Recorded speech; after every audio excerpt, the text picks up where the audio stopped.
que a Prefeitura de São Paulo confirmou a morte de uma mulher por meningite e outros 4 casos foram registrados na cidade. Sobre o avanço dessa doença, que tem vacina, nós vamos conversar agora com a médica infectologista Raquel Stuck, que sempre participa aqui dos programas da Jovem Pan News. Queremos agradecer demais pela participação. Doutora, seja muito bem-vinda.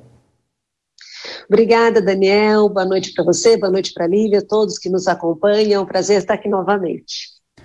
Perfeito. Vários assuntos para tratarmos nessa entrevista especial. Essa notícia repercutiu em todos os veículos de comunicação. É importante a gente prestar serviço para as pessoas que acompanham a programação da Jovem Pan News acerca da meningite, que é uma doença que a gente falou durante tanto tempo na década passada. Existe uma vacina contra a meningite, mas a gente vai se aprofundar nessa edição especial do jornal Jovem Pan. É isso, vamos então conversar agora com a médica infectologista Raquel Stuck sobre esses casos de meningite na capital paulista e um óbito confirmado, uma mulher de 42 anos. Doutora, a Prefeitura de São Paulo divulgou que medidas de prevenção estão sendo tomadas, fornecimento de medicamentos preventivos para os amigos e pessoas próximas dessas pessoas que estão infectadas. Além disso, intensificação vacinal nas regiões onde essas pessoas moram. Doutora, o que pode explicar esses casos de meningite? Qual é o cenário dessa doença aqui em São Paulo? Olha, Daniel, a meningite, essa em especial, a meningite causada por uma bactéria chamada meningococo, na verdade é uma família de bactérias, né, gente, e tudo por letras. Nós temos o meningococo A, B, C, W e Y. Normalmente o C é que circula mais, é uma bactéria que se transmite de pessoa para pessoa por um contato próximo, um contato respiratório. E é uma doença que a gente sempre tem casos, ela nunca fica absolutamente zerada. Até se nós compararmos um momento pré-pandemia, em 2019, na mesma época, né, que agora nós temos os dados, então, de janeiro a junho, agora de 2019 e agora também até este ano, o número de casos este ano foi menor e bem menor, né, do que aconteceu em 2019. Agora, assusta muito porque é uma doença grave, tivemos o óbito, né, infelizmente, dessa mulher de 42 anos e 5 casos localizados muito próximos, no mesmo bairro, a informação que a gente tem de São Paulo. Então, isso exige, de fato, medidas de prevenção, né, para que outras pessoas não adoeçam e reforçar neste ambiente, pelo menos, a vacinação. A vacina, Daniel, Lívia e quem está conosco, ela está disponível na rede pública como regra, vamos dizer assim, para as crianças já há mais de 10 anos, né? Na verdade há 12 anos, desde 2010 ela foi incorporada no Programa Nacional de Imunizações. E aí a gente já faz o apelo, né, que todos nós temos insistido no apelo de que os pais levem as crianças e atualizem a carteira de vacina, porque a doença está aí, a gente está vendo que a bactéria está circulando. Agora, doutora, como a senhora ressaltou e o Dani também, chama bastante atenção que esses casos estão concentrados em uma região aqui da capital paulista, infelizmente com essa morte já registrada.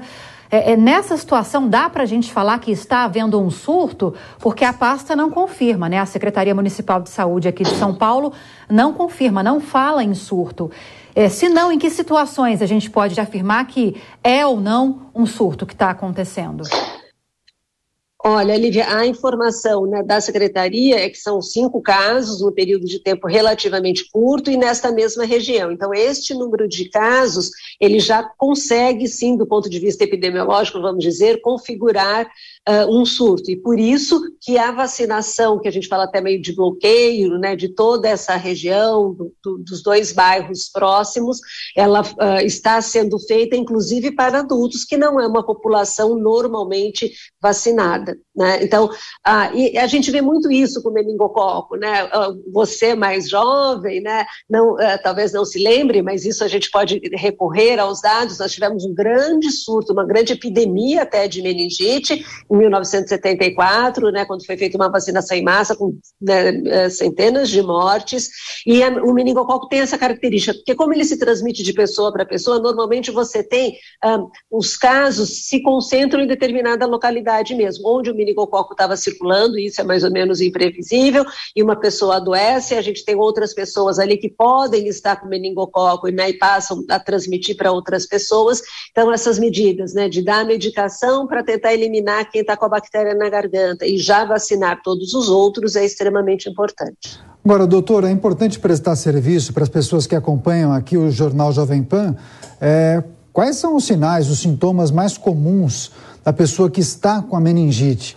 Como ocorre o contágio? Falávamos tanto sobre as medidas restritivas durante a pandemia, como as pessoas se contaminavam com a Covid-19 também, mais recentemente em relação a outras doenças respiratórias. Agora, seria importante que a senhora nos dissesse como ocorre o contágio, os sintomas principais e também quais são as formas. A senhora falava sobre os tipos de meningite, algumas são mais brandas do que outras? Sim, algumas são mais brandas. A meningite é sempre um quadro grave, né? Porque ela já significa que eu tenho uma infecção aqui dentro da cabeça, vamos dizer, na pelezinha que recobre o cérebro. Então, sempre é grave. Dentro de todas as causas da meningite, a meningite pelo meningococo, que é esta bactéria que está causando agora, ela é mais grave, porque em questão de poucas horas, às vezes em menos de 24 horas, a pessoa chega andando num pronto-socorro, por exemplo, Dani, falando, eu estou com muita dor de cabeça, estou com febre faz 2 dias, a dor de cabeça está muito forte, e depois 3, 4 horas ela já está cheia de mancha roxa, avermelhada pelo corpo, já com quadro grave, já fica chocada e às vezes a óbito num período muito curto de tempo. Então, por isso é que ela assusta demais, porque essa evolução muito grave, ela pode acontecer. A transmissão, ela se dá por contato próximo respiratório. Então, a máscara, mais uma vez, ela até é uma aliada como forma até de bloqueio de transmissão, ou evitar que a gente pegue além da vacinação. E os sintomas normalmente começam, né, com 1 ou 2 dias, né, de febre, mal-estar, dor de cabeça, muito importante. Então, febre mantida por 2, 3 dias e muita dor de cabeça, isso requer um atendimento presencial médico. E o que normalmente acontece na meningite meningocócica é o aparecimento de manchas avermelhadas pelo corpo também. Isso é mais comum na meningite pelo meningococo, que é essa bactéria que está circulando. Existe tratamento, né, e tratamento com sucesso, desde que a gente consiga fazer o diagnóstico bem rápido, é feito com antibiótico, internado no hospital, e a melhor forma de prevenção, sem dúvida nenhuma, é a vacinação. Embora a prefeitura, a doutora Raquel, tenha reforçado a vacinação mais nessa região em que foram registrados, né, nessas regiões em que foram registrados esses casos, fica um alerta também para que as pessoas atualizem a sua caderneta de vacinação, especialmente as crianças. E só para reforçar, como é esse calendário vacinal em relação à meningite para essas crianças? Bom, então, faz parte do calendário das crianças, elas já iniciam a vacinação contra o meningococo com 3 meses de vida. Então, elas fazem com 3 meses, 5 meses, e depois tem um reforço da meningite com 1 aninho. E agora, né, desde junho deste ano, tem a dose de reforço da meningite com 4 anos, e para as crianças de 10 a 14, de 10 a 11 anos, tem também uma dose de vacina, que é uma vacina até mais completa, meningo ACWY, então 4 tipos de meningococo para esta faixa etária, então, né, de 10 anos, também oferecida nas unidades básicas. E por que essa faixa etária é escolhida? Né, tanto dos bebês quanto agora, né, das crianças até 10 anos, porque a faixa etária que aqui no Brasil a doença costuma ser mais frequente. E desde a introdução da vacinação, quando nós tínhamos 90%, 95% de cobertura vacinal, realmente houve uma queda muito importante do número de casos. Eu diminuo das crianças, eu diminuo a circulação da bactéria nas crianças, eu diminuo na comunidade, também diminuo os casos em adultos, né? Agora nós estamos numa cobertura vacinal das crianças que não atinge 50%. Então, isso é extremamente preocupante, Lívia, e eu me junto a você, né, nesse reforço da importância dos pais estarem atualizando a vacinação das crianças.